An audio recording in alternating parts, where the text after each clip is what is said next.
Bobiwine and Namboze this week have said the most stupid two statements. How do you attack? How do you come and say nti abaganda abawagira Museveni muli basiru nnyo? Obuwagizi bw'omukulembeze wa Uganda buva ku baganda oba buva ku banna Uganda? Why is your topic always about baganda? Can't you have common sense and see nti nekyo kikukyaya tribes endala? For us, of course, tukubengalo na yate chinuma nnyo kati njagala nnyo ku exposing exactly what nali ngamba ntino Bobiwine omutwe gwo munafu nnyo. At least emyaka gy'omaze mu politics today wali badde oyina ky'oyizeeko. Museveni bw'aba akuba akalulu wali badde oyiga akubira wa? You have to learn from the best. Bulijjo nange nenonyamu ekintu ekigambo wayo bokasajja nkawalana lwa music no naye n'obwongo obukalu nabo butukooya. That's why we are still stuck with the NRM. Gwe notamanya nti obukulembeze is not about baganda. Otukyayisiza abantu bonna oyagala okuleeta tribalism eddemu abantu batandika okubanga batulabanga abaganda. Tugenda kwesigala nji okula tukyuke nga basobola okulaba nti tuli baganda ennyindo tuzisale ng'omaze otukyayisa. Can't you just learn that leadership is about every tribe, not one? Then nezileta namba embo fe tusobola okufuna obululu ne Buganda ezirijo n'endala ne tubagana okulonda. Really? And you are a human being in Uganda here? Ye mwe abatudde mu bantu baffe wano mukulembeza.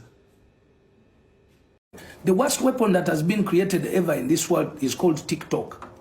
That is the mass destruction weapon that was created, and surprisingly, not even any bright white person or any bright black person could anticipate the dangers of TikTok. TikTok is as Americans went to Iraq pretending to look for weapons of mass destruction, a Chinese man was in America creating the weapon of mass destruction.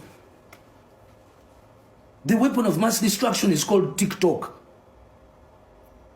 By basic information, you know that information is power.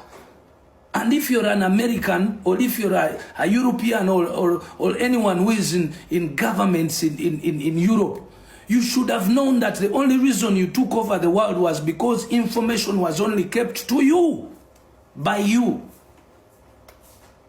The second you chose to allow information to flow,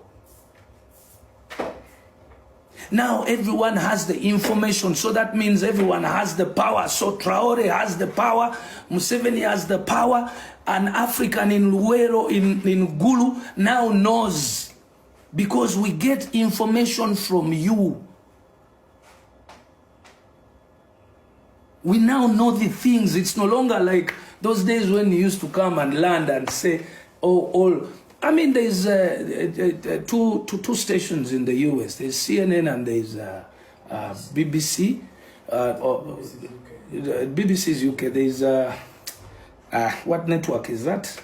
Atemba demba sirikiridemu komwe.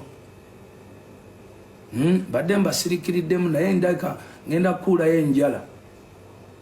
Era naddala those who want to criticize musically, please wait on the 30th and pick on that album and critically listen to it. Kati mujiwulirize kifuba so that mutegera omusajja ono ddala ddala byayogera ayesu dia oba mujiwulirize.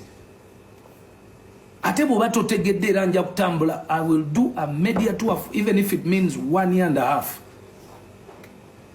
But I promise you within 1 year and a half or 2 years you'll understand why Bebe did what he did. Let me ask you something, sincerely speaking. Bwe muba musobola okuva e Uganda nga mbadde mukola misana wokka, n'ogenda e Bulaaya n'okola emisana n'ekiro, n'oweza ssente zisinga ku z'e Uganda, kubanga Uganda wali okola misana lwokka, naye ebweru okola emirundi ebiri, emirimu ebiri, naye Uganda wali okola guki gumu, naye gwe n'ogamba nti ebweru ogaggawadde nnyo okoze ssente nnyingi okusinga bwe wali e Uganda, ng'ate oganye okunyonyola abantu nti kati ebweru w'oli okola emirundi ebiri, towummula.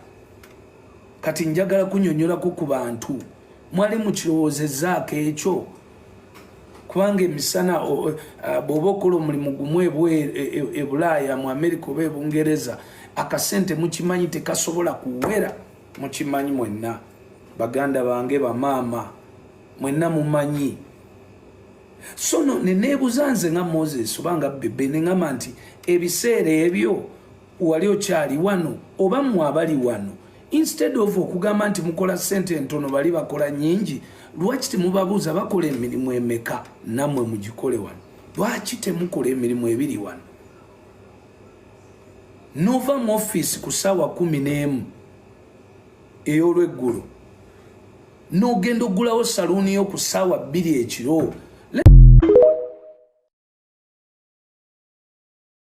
The fights, as long as they are verbal, not physical, it's okay.